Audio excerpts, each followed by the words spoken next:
ہمارے رب العالمین آیت نمبر 7 میں سورہ نساء میں فرماتے ہیں لِلرِّجَالِ نَصِیبٌ مِّمَّا تَرَکَ الْوَالِدَانِ وَالْأَقْرَبُونَ وَلِلنِّسَاءِ نَصِیبٌ مِّمَّا تَرَکَ الْوَالِدَانِ وَالْأَقْرَبُونَ مِمَّا قَلَّ مِنْهُ أَوْ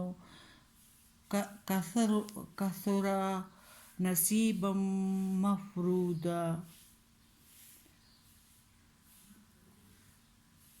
اور مردوں کا بھی حصہ ہے اس میں جو ماں باپ چھوڑ دے، اور قرابت والے عورتوں کا بھی حصہ ہے اس میں جو ماں باپ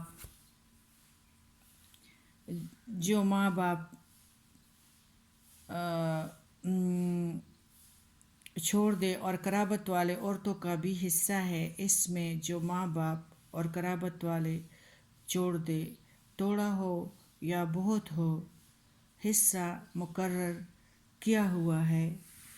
پہلی آیات میں یتیموں کے حقوق کا بیان تھا۔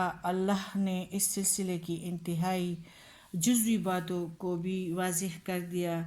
یتیم بچوں کا مہر باقاعدہ ادا کیا جائے، ان کی تربیت اور پرورش کا خاص اہتمام کیا جائے، نکاح کی عمر پہنچنے تک یتیم بچوں کی پوری نگرانی کی جائے، ان کا روپیہ ہرد برد نہ کیا جائے، ان کی بلوغت کے ڈر سے جلد ان کے مال کو ختم نہ کیا جائے، اور جب ان کے عقل بالغ ہونے پر روپیہ واپس کرنا ہو تو باقاعدہ گواہوں کے روبرو یہ کام ہونا چاہیے۔ ہمارے پیارے نبی کریم صلی اللہ علیہ وآلہ وسلم کی بعثت سے پہلے یہ رواج تھا کہ بیٹیاں خواہ چھوٹی ہوں یا بڑی، میراث میں سے حصہ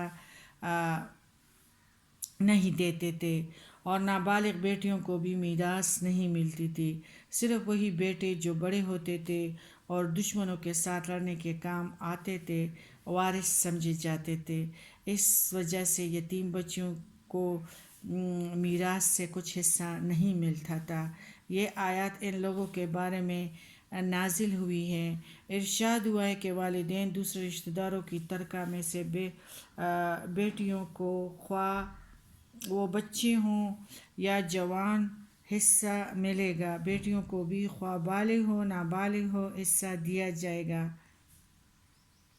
ورنہ قیامت کے دن سات زمین کتنی بڑی ہے اس کا اگر یہ جو گدے پہ جو تھوڑا سا ایک بورا سا ہوتا ہے اس میں ہم مٹی ڈالتے ہیں، تو اگر وہ نیچے ہم بھر دیں نا مٹی سے تو وہ ہم نہیں اٹھا سکتے، پھر گدے پہ نہیں لا سکتے۔ اور پھر آپ سوچیں کہ 7 زمین اگر بیٹیوں کو اور بہنوں کو حصہ نہ دیا جائے تو 7 زمینوں کا توق ان کے گلے میں یعنی ہار بنا کے دیا جائے گا، کس طرح بری حالت میں وہ ہوگا۔ یہ بوجھ تو کوئی بھی نہیں اٹھا سکتا۔ تو اللہ کا آرڈر ہے کہ بیٹیوں کو اور بہنوں کو حصے دو۔ اس آیات سے جاہلیت کے رسموں کا خاتمہ ہو گیا ہے اور یتیموں کے حقوق کی حفاظت کر کے ان کے حق تلفی کو بھی روک دیا گیا ہے۔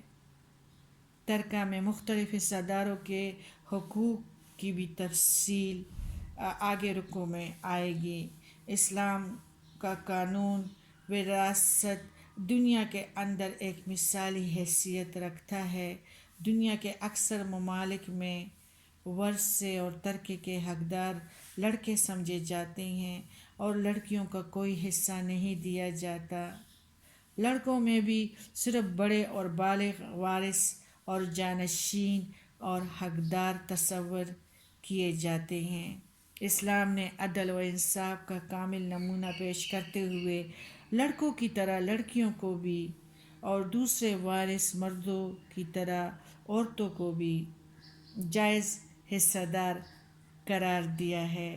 عدل اور مساوات کے اس دور میں غیر مسلم بھی اسلام کے اس قانون کو ماننے پر مجبور ہو رہے ہیں۔